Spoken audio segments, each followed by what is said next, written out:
Neutral tones, yes. Cute.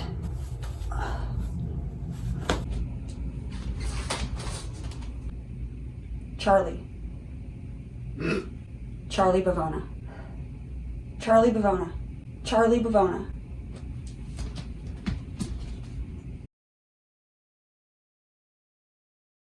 That was rough tonight.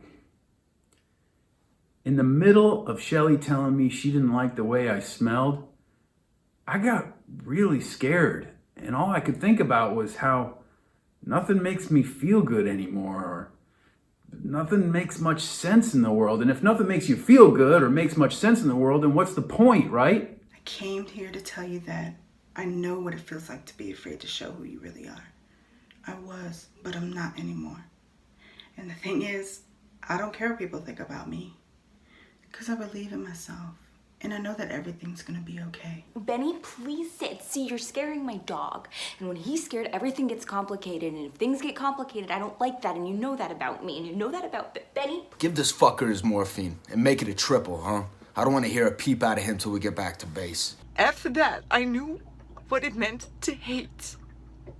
I never left the house. I never left my room. I drank. I hated with every fiber in my being. I hated every American I had ever known. That's fine, because I know that this isn't the end. It isn't, because you won't let that happen. But seriously, who would have thought that we would get so old? That none of us had died from an awful event, like a strangler or a head wound or a stabbing. I said, if you're homosexual, then you don't find me attractive. They might not be the most sophisticated people, but they know how to divide. And 20 million isn't shit split between them. I can't have a baby by myself. I'm sorry. I know it's too much information. My husband and I tried so hard, but I think that's why my heart was so hardened towards you. After I wait for you, no, not just 3 years, my entire life. After I plan my entire future around our wedding, after I base my entire concept of self-esteem off of your willingness to marry me, and you're sorry? Dude, so you know how I went to the bar the other night? I didn't tell you one thing. I saw this smoking chick across the bar. And I was like, hi. The stone is a little meh, you know? But at least it's real gold.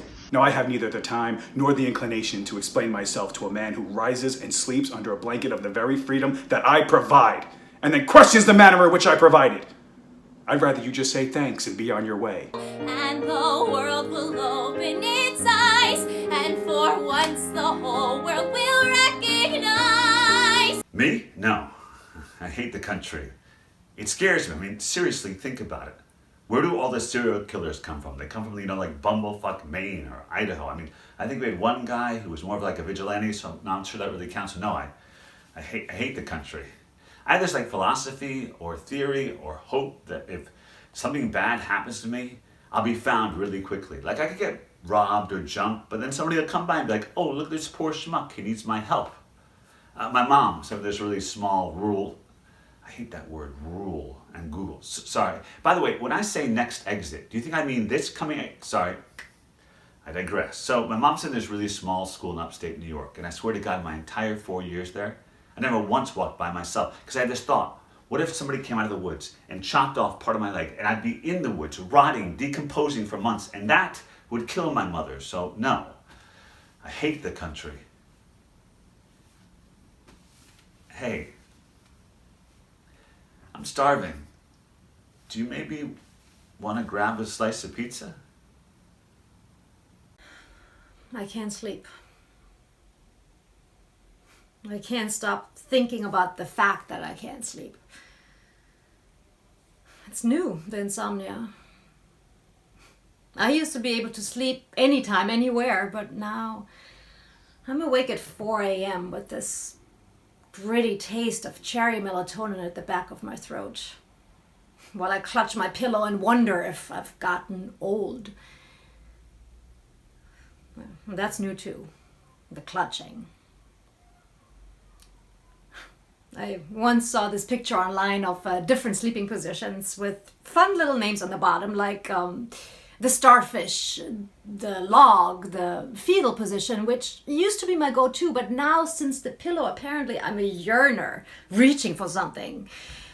And I'd love not to read anything into some stupid sleep personality theory, because I know deep down that it actually doesn't mean anything, but now, not only am I thinking about the fact that I can't fall asleep, but when I finally do, holding that pillow to my chest, I'm wondering if I'm yearning because somehow my aging body can sense the absence of anything or anyone else to cling to. All the while noticing that the mattress is wearing unevenly. I started stealing when I was a kid. We were piss poor, which is not an excuse, it's just a fact. I remember the first time vividly.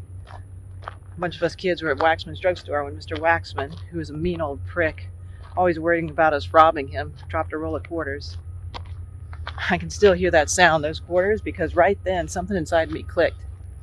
Some instinct took over, and when everyone, including Waxman, dove down, I reached up and emptied the cash register. 15 years later, my luck ran out. Sometimes I tell myself I had no choice. Stealing was surviving. Usually I can admit that's bullshit. I did it because it was a way out. It was easy, and I was good at it. Real good. In a sense, we've come to our nation's capital to cash a check. When the architects of our republic wrote the magnificent words of the Constitution and Declaration of Independence, they were signing a promissory note to which every American would fall heir. This note was a promise that all men, yes, black men as well as white men, would be guaranteed the unalienable rights of life, liberty, and the pursuit of happiness. It is obvious today that America has defaulted on this promissory note, insofar as her citizens of color are concerned. Instead of honoring this sacred obligation, America has given the Negro people a bad check, a check which has come back marked insufficient funds.